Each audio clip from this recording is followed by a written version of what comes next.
Hoje começamos a celebrar, a nível de domingos, o Advento.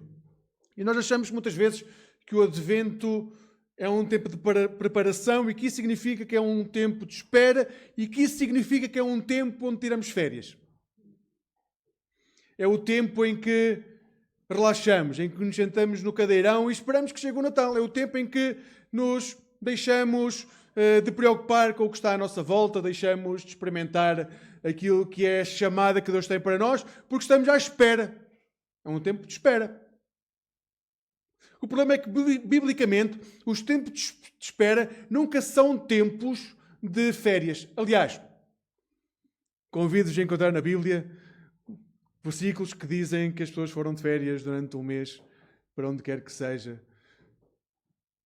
As pessoas, quando descansam, elas descansam naquilo que é a bondade de Deus. E o objetivo do descanso na Bíblia é sempre encontrar Deus. Então sim, há tempos de pausa, de trabalho, há tempos em que deixamos de nos focar em projetos que tenhamos pessoais, mas nunca tiramos férias de Deus. Esperar pelo Natal não é tirar férias de Deus. Muito pelo contrário, é um tempo em que intensificamos aquilo que somos chamados a viver junto de Deus.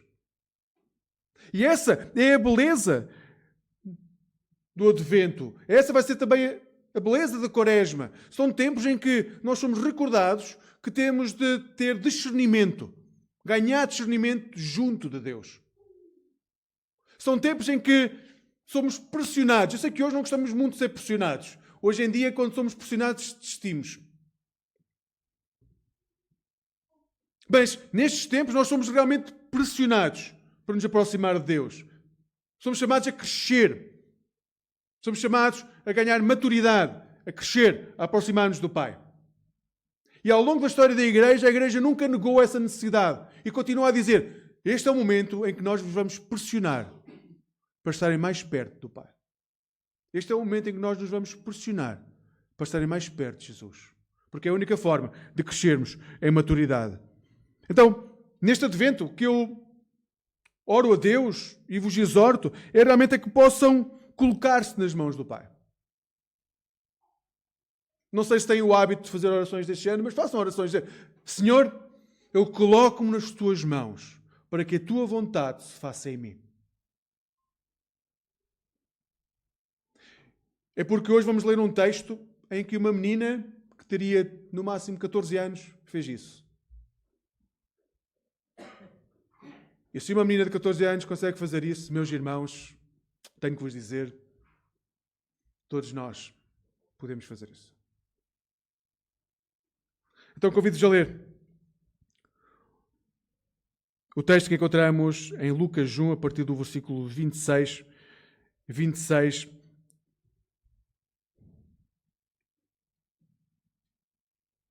Amigos, realmente é um texto lindíssimo. É um texto onde encontramos a vulnerabilidade, encontramos o assombro do encontro com Deus. Este Deus que vem ao mundo, deixa a eternidade para ganhar forma humana e como ser humano se vai dar para que nós tenhamos vida. É esta a história que hoje começamos a contar. Convido-vos então a ler Lucas 1, a partir do versículo 26. Passados 6 meses, Deus enviou o anjo Gabriel a Nazaré. Logo aqui eu não sei como é que é a vossa relação com Deus, mas estão habituados a ver anjos a vir à vossa vida, glória a Deus por isso. Mas o texto já não nos deixa assombrados com aquilo que estamos a ler. Realmente nós já passámos a ler a Bíblia como um romance e deixámos que a Bíblia nos inunde com a grandeza daquilo que está a acontecer. Eu vou voltar a ler, está bem?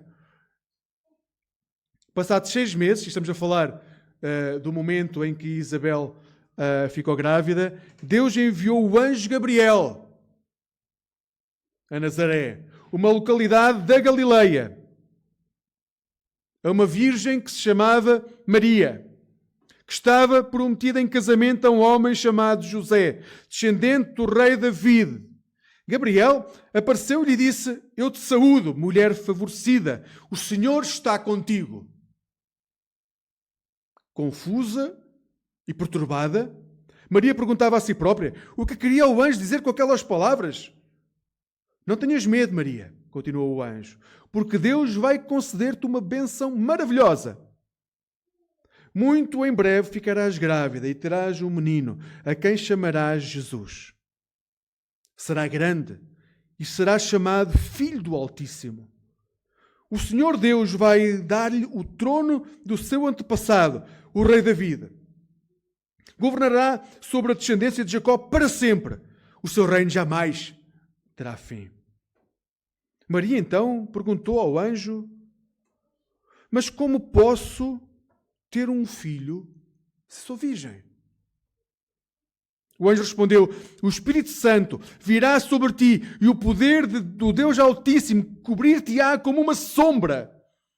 Por isso o menino que de ti vai nascer será santo e será chamado Filho de Deus. Também a tua parente Isabel, que toda a gente considerava estéril, ficou grávida há 6 meses, apesar da sua velhice. Porque nada é impossível para Deus. E Maria respondeu.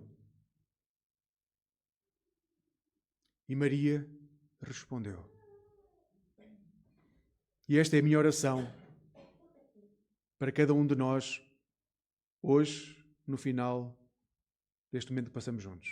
É que nós possamos dizer: dependo só do Senhor.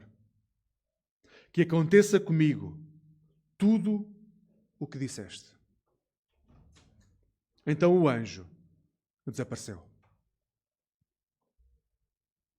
E como eu costumo dizer aos nossos amigos do lar, e no final desta leitura todos nós podemos dizer: Amém. Assim seja. Assim seja.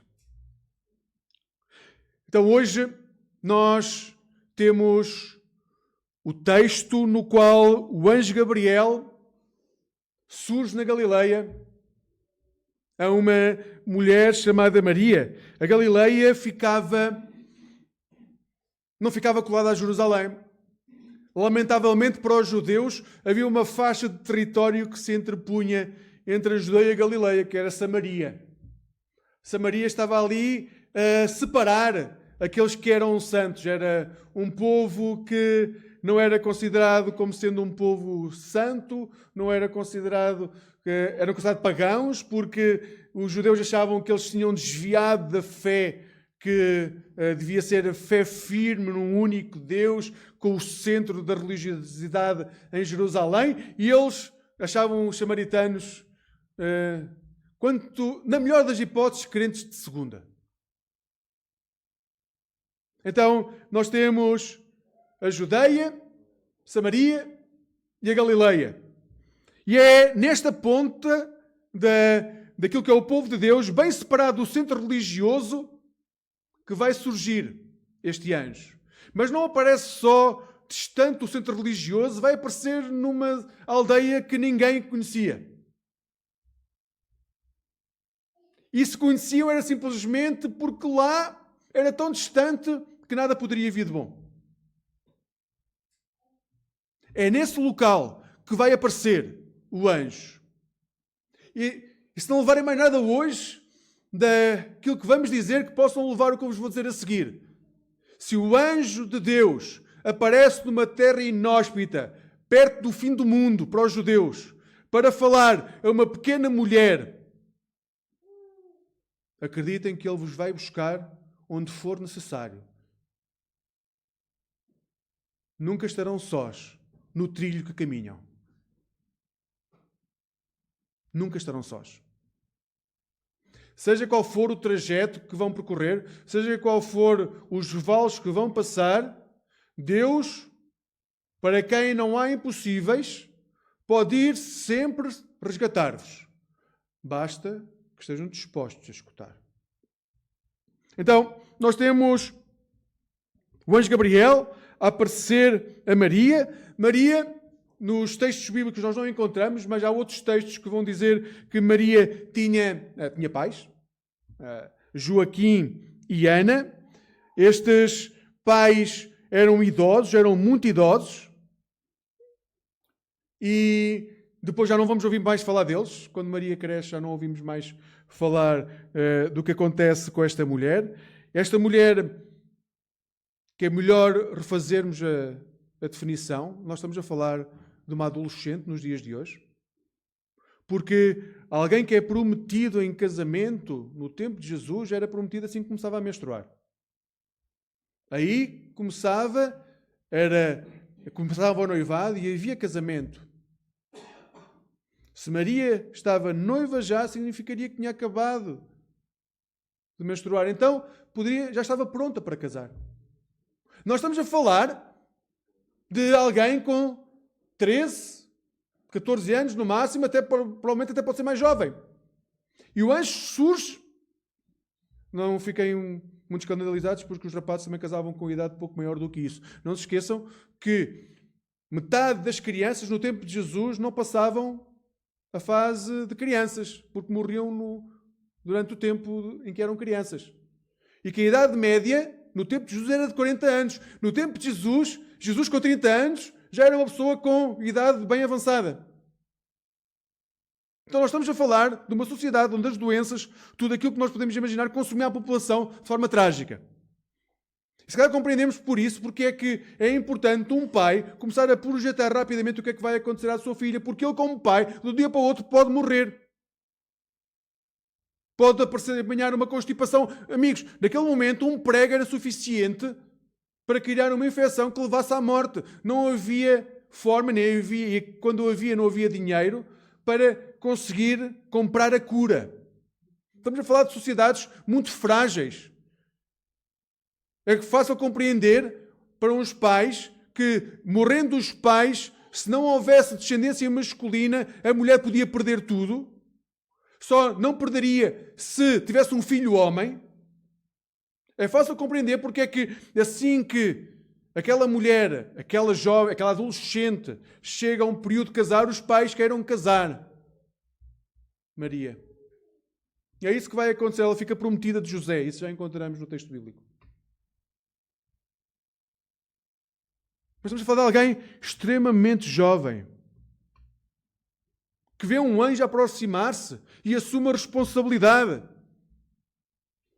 Primeiro de escutar e depois de obedecer. E, amigos, se uma menina de 14 anos pode aceitar este desafio, eu não sei o que é que nos impede a nós de aceitar este desafio. O desafio de sermos obedientes, fiéis à palavra de Deus, fiéis à voz do Senhor. Não sei, realmente, eu não sei o que é que nos pode impedir a nós, quando nós no texto bíblico temos personagens atrás de personagens que muitos jovens aceitam desafios como este. É realmente muito difícil. Eu sei que hoje temos uma tendência. Nós hoje infantilizamos a nós e aos próximos, e ao que está à nossa volta. Nós gostamos de ter um grau de irresponsabilidade, assim, é aquele quarto. Aquele quarto é o grau de irresponsabilidade que nós temos. De vez em quando abrimos. Então nós infantilizamos a nós mesmos, infantilizamos aqueles que estão à nossa volta, desculpando coisas que não devíamos desculpar, no sentido de, uma coisa é nós vermos o erro, apontarmos o erro e chamarmos à edificação. Outra coisa é nós tolerarmos e desculpabilizarmos como se não fosse um erro. E nós hoje gostamos de fazer isso connosco. Nós damos-nos a liberdade de errar porque achamos que, como temos um Deus de amor, que isso justifica tudo aquilo que nós fazemos. Temos que ler melhor as Escrituras. Temos que ler muito melhor as Escrituras. Porque o que o texto vai dizer uma e outra vez é: o amor que nós recebemos quando nos aproximamos de Jesus muda a nossa vida. E se não mudou, é porque ainda não o temos. Podemos achar que o temos porque crescemos dentro de igrejas, temos uma história grande de pais, avós, uma tradição de igreja, e por achar que a tradição faz parte de nós, que isso nos dá fé, mas não dá. Isso pode ajudar, pode ser um veículo. Mas fé verdadeira é quando há encontro com Jesus. E quando há encontro com Jesus, Se forem ler os textos de encontros com Jesus, Jesus uma e outra vez diz: deixem o que têm, sigam-me. Arrependam-se, não voltem a pecar. Vai, anuncia o Evangelho a todo o mundo. Estás curado, vai anunciar. Só que nós continuamos a preferir infantilizar-nos. Quer dizer, coitado. Está cansado. Semana complicada. Amigos, é realmente uma escolha. E aquela menina podia ter feito uma escolha, dizer: eu não quero saber. Eu não quero saber. Podes falar, anjo, mas realmente, eu tenho um casamento planeado. Eu não quero saber daquilo que me vais dizer a seguir. Porque é isso que nós fazemos, certo? Sejamos sinceros. Nós já soubemos alguma vez na vida que tínhamos que tomar algumas decisões, certo? Fui só eu.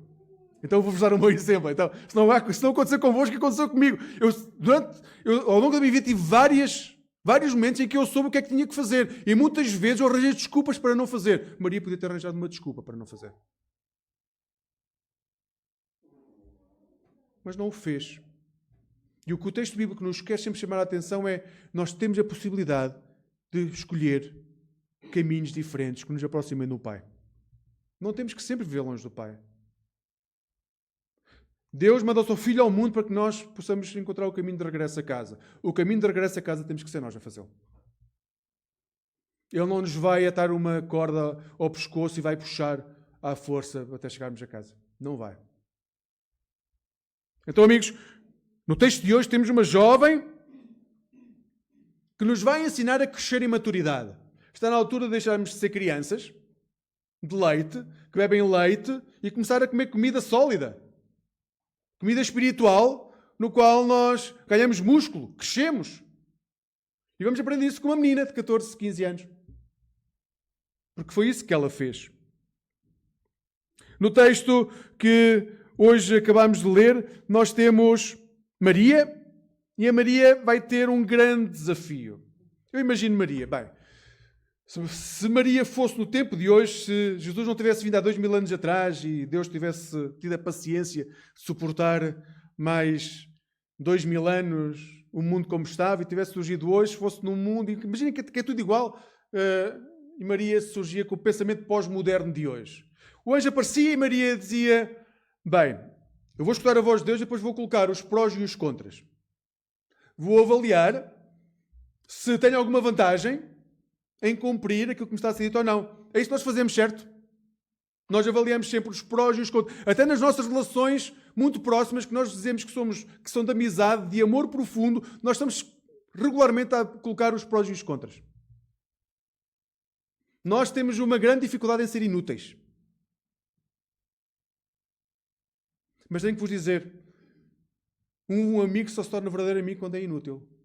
Quando nós não exigimos nada em troca. Nós gostamos de ter mérito e que os outros também o tenham, porque quando eles não têm, nós podemos criticar.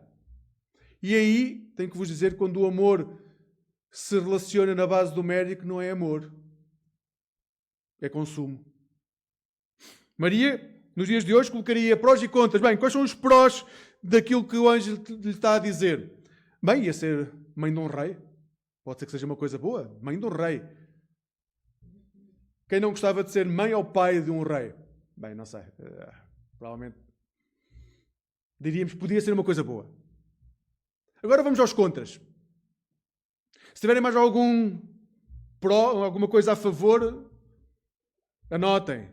Eu sei que nós não anotamos pouco, mas temos que anotar aquilo que nos incomoda. Quando estamos a escutar a Bíblia, tenho que vos dizer, se vocês se sentem incomodados por alguma coisa durante uma pregação, se não anotam, quando saírem daqui, sabem o que é que vai acontecer?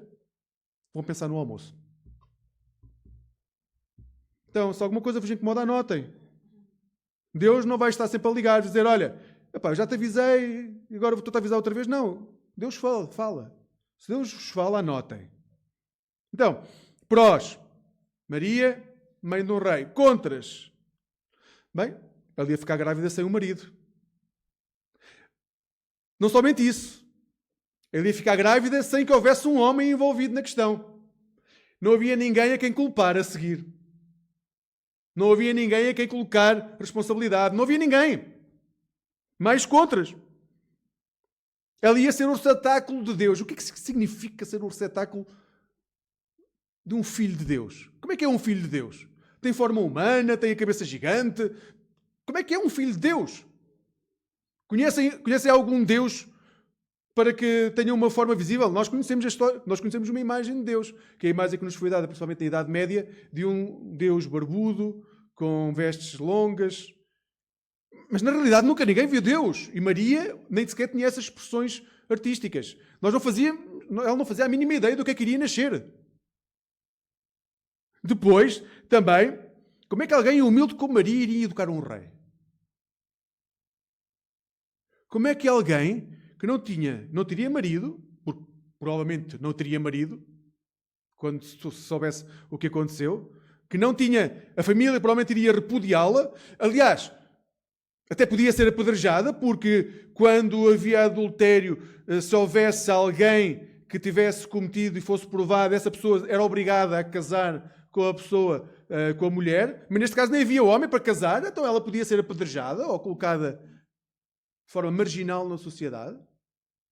Mas se conseguisse passar isso, se havia o problema a seguir, como é que ela ia educar um rei?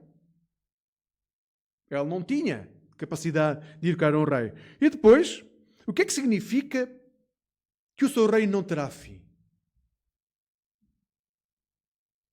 Então, colocando na balança prós e contras, eu acho que Maria, nos dias de hoje, iria dizer: bem, excelso e grandioso Deus, omnipotente e presente, sempre presente, não obrigado. Porque é isso que nós fazemos por coisas bem mais simples. Por coisas bem mais simples, nós dizemos a Deus: Senhor, não obrigado. Aliás, eu conheço ali um irmão na igreja que é excelente para isso. Eu conheço ali uma associação. Senhor, encaminha-te para lá. Se quiseres, eu dou-te a morada, GPS, chegas lá no instante. Não é isso que nós fazemos? E por coisas bem mais simples do que aquilo que Maria estava a passar. Então é nesse contexto que Maria ouve o anjo, escuta aquilo que está a ser dito. Quando nos colocamos diante do Senhor, amigos, realmente nós temos a possibilidade de nos aproximar dele em fragilidade e vulnerabilidade. Nós temos a possibilidade de nos aproximar dele sabendo que somos barro e que basta um sopro dele para que a nossa vida se satisfaça. Mas também nos podemos aproximar de Jesus de forma arrogante e dizer: Senhor, eu quero seguir o meu caminho. Eu não quero que a tua vontade se faça em mim, não como estás a dizer. Eu quero que a minha vontade seja aquilo que vai por diante. Eu não quero abdicar do meu trabalho. Eu não quero abdicar dos meus sonhos. Eu não quero abdicar do meu casamento com José. Eu não quero abdicar daquilo que vou ter depois. Maria podia ter dito isso. Então, podemos aproximar-nos de forma frágil, vulnerável diante de Deus, mas quando nos aproximamos de forma frágil, há uma coisa que nós temos de ter consciência, porque senão não conseguimos aproximar-nos de forma frágil e vulnerável. É que estamos diante de um Deus que é santo. E se nós achamos que podemos dizer que não a Deus, então nós ainda não descobrimos que Deus é santo. Quando Deus nos diz faz, Ele não está a pedir. E nós achamos muitas vezes, quando Ele nos diz para fazer alguma coisa, que Ele nos está a pedir. Porque se nós não fizermos, vem outro que faz. Não, quando Deus nos fala, Ele está a falar-nos. E é o Deus Criador do céu e da terra que enviou o seu Filho ao mundo para que, nascendo entre homens, Ele pudesse aproximar-nos de Deus, pudesse mostrar o caminho para a casa do Pai. E não somente isso, Ele, para mostrar o quanto nos ama e o quanto nós somos preciosos para Ele, Ele foi para uma cruz e morreu por nós. Ele não nos está a pedir.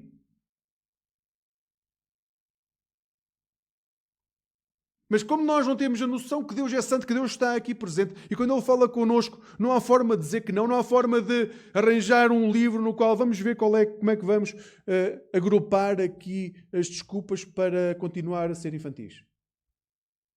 em não aceitar aquilo que Ele está a dizer para nós fazermos.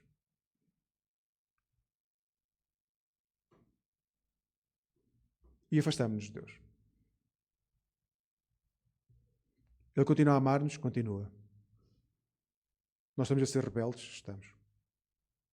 Estamos a voltar para a casa do Pai? Não. Tenho que vos dizer, se o Evangelho que Jesus prega, bastava nós pregarmos só aquilo que Jesus ensinou. Se nós pregássemos só aquilo que Jesus ensinou, provavelmente as nossas igrejas teriam como metade das pessoas. Porque o Evangelho de Jesus é extremamente exigente. É extremamente exigente o Evangelho de Jesus. Não há amor? Está cheio de amor. Porque não há amor maior do que Jesus dizer-nos: vocês podem chegar à casa do Pai e ter uma vida interna se for através de mim. Se colocarem os pés onde eu coloquei os pés. Se fizerem aquilo que eu fiz. Se viverem como eu vivi. Não há maior amor do que esse.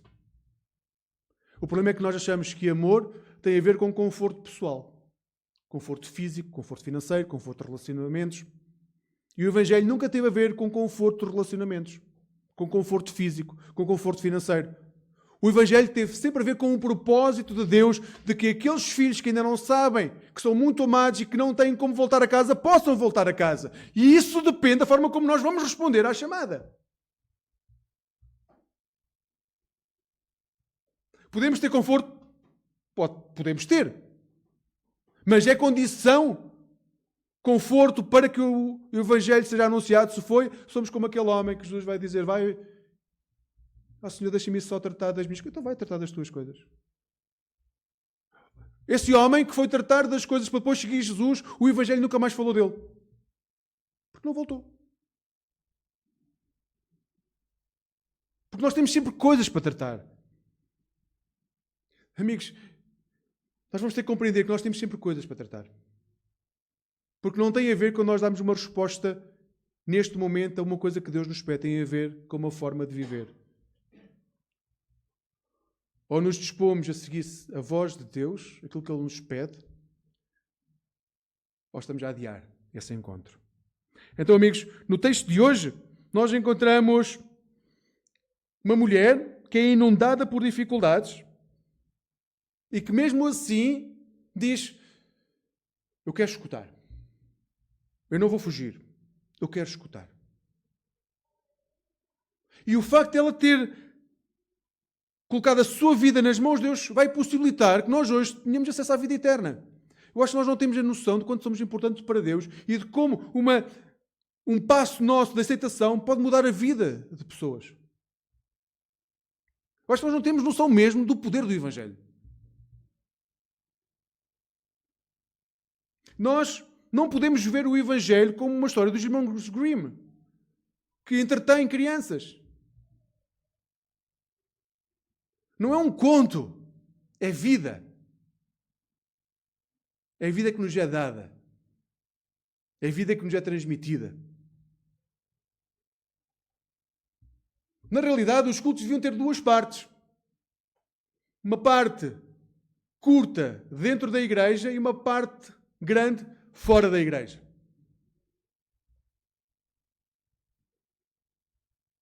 A falar com pessoas. A falar de como elas são importantes para Deus. Vão-nos ouvir? Provavelmente muitas não. Mas o nosso papel é falar de Jesus. Nós podemos ter bom trabalho social, nós podemos fazer boas campanhas, nós podemos embelezar o espaço. Nada disso é central. O central, a única coisa que verdadeiramente importa, é nós aproximarmos as pessoas de Jesus. Tudo o resto serve para nos conduzir para esse momento, para que possamos ter a possibilidade de apresentar as pessoas, ou Jesus às pessoas. Então o desafio é enorme.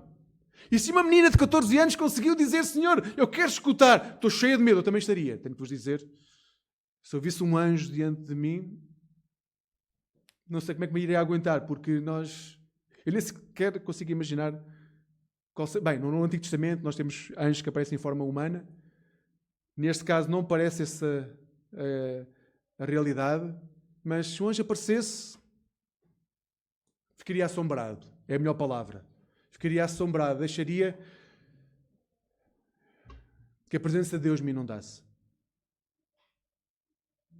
E Maria colocou-se a jeito de Deus.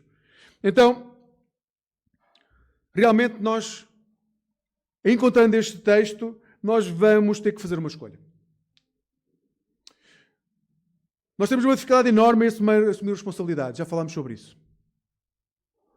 E a questão é se queremos continuar a ser tratados como crianças, independentemente da idade. Amigos, há crianças, adolescentes que assumem responsabilidades e há pessoas de idade avançada que continuam sem conseguir assumir responsabilidades. Não tem a ver com a idade. Cada um assume as responsabilidades de acordo com a idade que tem. Isso é óbvio. Nós estamos diante de um texto que nos diz uma menina de 14 anos, 15 anos, 12 anos, não sabemos a idade, muito jovem, assumiu a responsabilidade de dizer: Senhor, eu quero escutar a tua voz. Aqui estou diante de ti, que a tua vontade se faça em mim. Conseguimos nós fazer a mesma oração?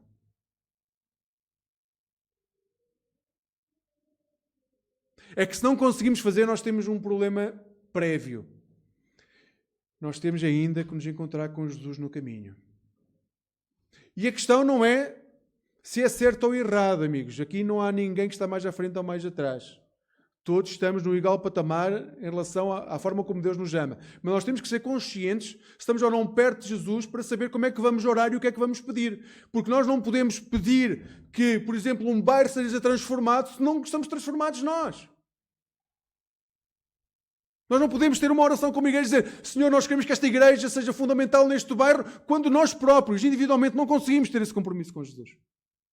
Estamos à espera que quem vá fazer isso? A Câmara Municipal? A Junta de Freguesia? Eles têm outras finalidades. Falar de Jesus é a nossa.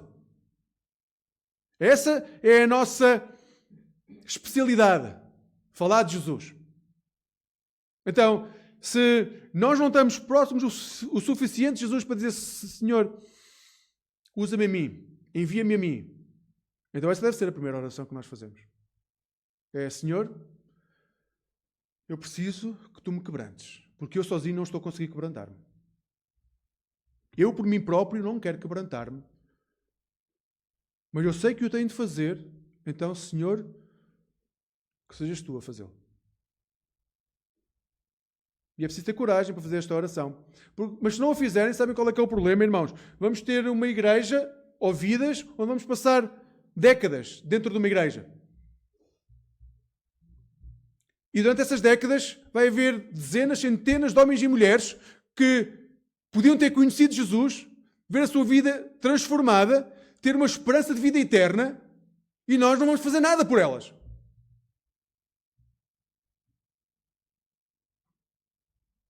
Sabem, quando nós chegamos à eternidade, eu tenho certeza que Deus não me vai dizer: Luís, porque é que não fizeste aquilo que eu mandei ao Diogo? Ele vai me dizer: Luís, porque é que não fizeste aquilo que eu te disse para tu fazeres? E não é a questão se depois vou parar ao inferno ou ao céu. Não tem a ver com isso. Tem a ver com o coração de um pai quebrantado, dizer: eu pedi tantas vezes, porque é que não fizeste?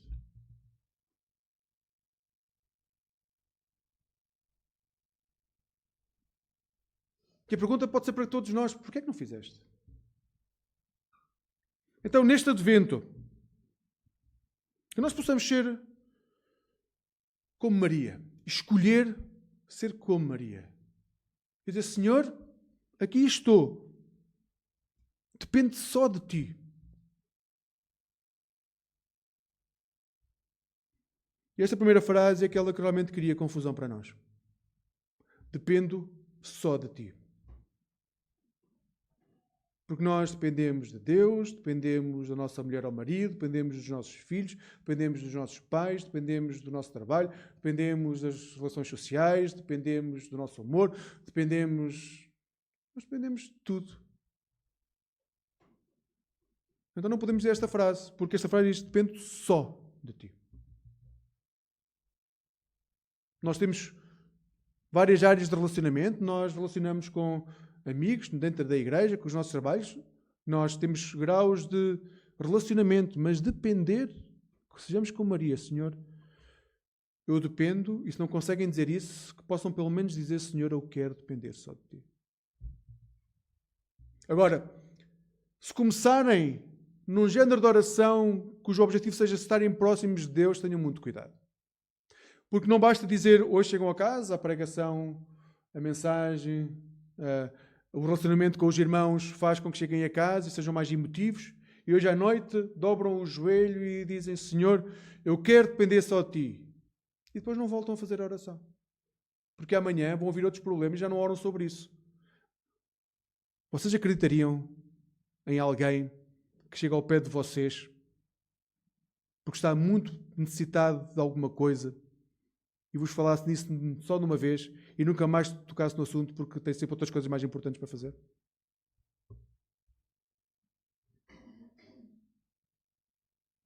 Realmente estamos preparados para fazer essa oração? Dizer, eu quero depender mesmo só de Ti. É porque se queremos fazer essa oração, vamos fazê-la hoje, amanhã, no dia depois da manhã, todos os dias da nossa vida, até que isso seja uma realidade. E quando isso acontecer, nós então vamos poder passar para a segunda parte da frase, que é, que aconteça comigo tudo o que Tu dizes que precisa de acontecer. Que aconteça comigo tudo aquilo que dizes queres que aconteça comigo. E eu acho que o texto é tão lindo, porque o que nós estamos a dizer é, nós podemos ser usados por Deus para transformar a nossa sociedade. Foi isso que 12 homens e algumas mulheres fizeram quando se encontraram com Jesus. Eles transformaram literalmente o mundo. Vocês acham que Pedro era mais santo do que vocês? Que Paulo tinha um dom especial de consagração que não é possível mais ninguém ter? Que Lucas escrevia melhor do que alguns de vocês escrevem? Acham que foi por isso? Acham que havia dons especiais que foram dados àquelas pessoas e que desapareceram da face da terra? Não. Naquele momento seriam 12, 70, 500. No máximo, são os grupos com que Jesus se relacionou. Hoje há milhares de cristãos sobre a face da terra. O que é que nos impede de falar de Cristo? Dizer, Senhor, use-me a mim. Então podemos fazer um teste durante este advento. É um desafio. Não orem pela igreja. Orem por vocês. Durante este advento, que a vossa oração possa ser, Senhor, eu quero servir-te. Usa-me a mim. Mas orem todos os dias sobre isso durante o tempo de advento. Senhor, eu quero servir-te. Usa-me a mim. Porque a igreja nunca será mais do que aquilo que vocês estão dispostos a dar.